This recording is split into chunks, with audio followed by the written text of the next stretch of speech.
Froggy the Gator, Mr. Hummus, and Wormbird were just finishing up their weekly karate class.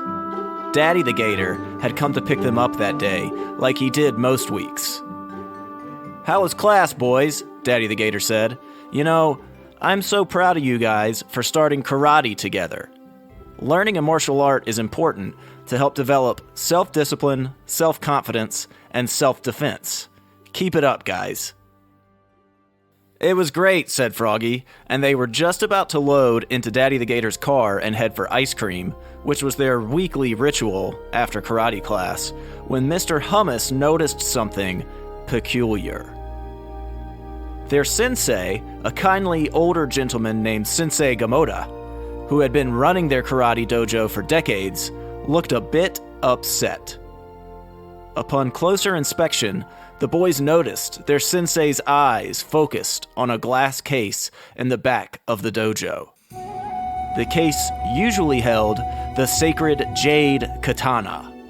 A katana is basically like a sword that ninjas use.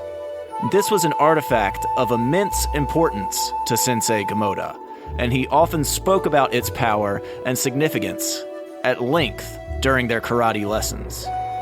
But today, the case was empty. "We have to help him, guys," Froggy announced. "Sensei Gamoda loves that sword. We have to help him find it." Suddenly, the boys' imaginations took over. As they looked around, they were no longer in Gator Grove. In fact, they found themselves in a sprawling, ancient Japanese city. The dojo, a towering pagoda standing tall amidst the quaint buildings.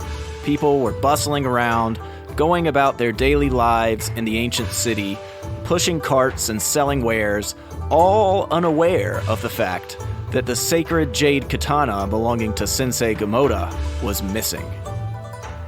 "All right, fellows," Froggy said, as they surveyed their surroundings. "Let's go find that Jade Katana so we can restore honor to Sensei Gamoda and to our dojo." "I think I know where to start looking," Mr. Hummus said, as he pointed off into the distance toward another towering dojo, 10 stories tall, standing at the top of a big hill. This dojo was guarded by dozens of ninjas standing at every entrance and exit. It looked like an impenetrable fortress. "Oh boy, I think you're right, Mr. Hummus. If the Jade Katana is going to be anywhere, it's going to be in the dojo up that hill. Let's go, team. And remember," Froggy said, "stealth is our biggest weapon. This is what we've been training for." With Froggy the Gator leading the way, the three friends advanced toward the fortress dojo. Using the shadows to their advantage, they quickly made their way past the guards. They thought back to Sensei Gamoda's lessons and utilized their vast karate skills to get past each and every ninja guard, slowly but surely working their way up to the top of the fortress. "Nothing can stop us," Froggy thought. "We have to help Sensei by getting his katana back." As they entered the top level of the fortress, they found themselves in a huge, dimly lit room. And there, sitting on a pedestal, with a light shining down from above, basking it in glow, was the Jade Katana itself, right there for the taking.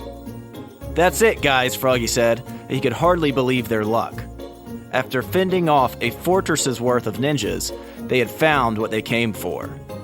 But just as Froggy was about to grab the Jade Katana and bring it back to their dojo and to Sensei Gamoda, something happened. You see, behind the katana, there was a balcony, and the boys heard the unmistakable sound of a grappling hook launch from the ground below and attach its hook to the balcony on the other side of the Jade Katana.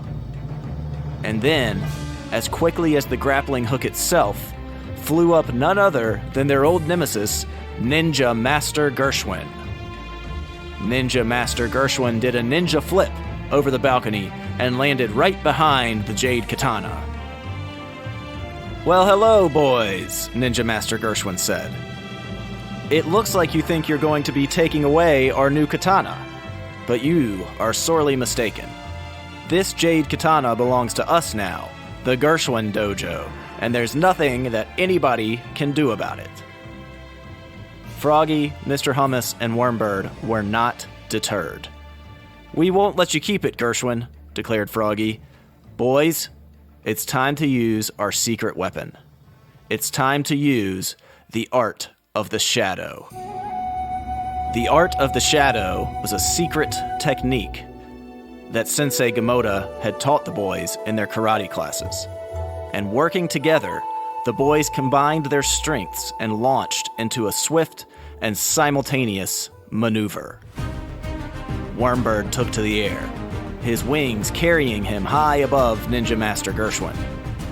Mr. Hummus, using his superior ninja strength, stomped on the ground like a sumo wrestler and distracted Gershwin even more. Froggy the Gator then made his move toward the katana. And just as Gershwin realized what was going on, just as he realized that Froggy was close to retrieving the katana, Froggy employed the secret move. He employed the art of the shadow. Froggy the Gator snapped his fingers and announced loudly, "Shadow mode, activate!" And he immediately disappeared into a puff of smoke. Then, a couple seconds later, as Ninja Master Gershwin confusedly looked around the room, Froggy the Gator reappeared right beside the Jade Katana. He grabbed the katana, and the boys slid down Gershwin's grappling hook to escape the dojo, victorious.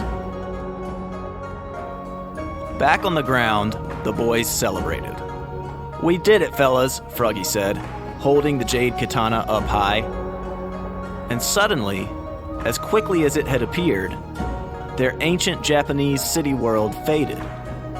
All of a sudden, they were back in Gator Grove.